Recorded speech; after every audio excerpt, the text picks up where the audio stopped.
Mali, la guerre désormais ouverte entre le colonel Assimi Goïta et l'imam Mahamoud Dicko.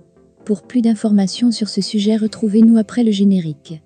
Mais avant de commencer, n'oubliez pas de vous abonner et d'activer la cloche de notification pour ne pas manquer nos prochaines vidéos. Bon visionnage.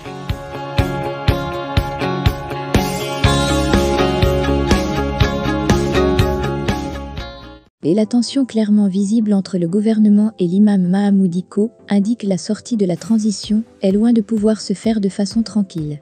4 jours après que Youssouf Daba Diawara, coordinateur général de l'ACMA réunissant les organisations et sympathisants de l'imam Mahamoud Dicko, ait indiqué que le colonel Assimi Goïta n'est pas fondé pour commanditer la rédaction d'une nouvelle constitution, le cortège du guide religieux a été gazé par la police, alors qu'il rentrait de l'Arabie Saoudite, où il vient d'être désigné comme membre permanent de la Ligue islamique mondiale.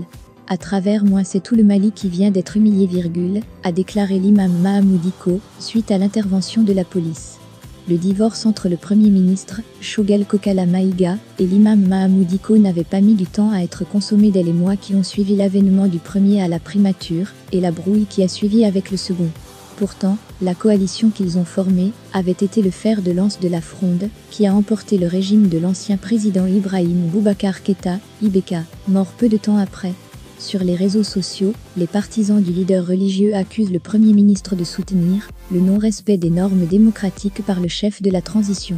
En face, le gouvernement n'entend pas laisser ce mouvement de contestation prospérer.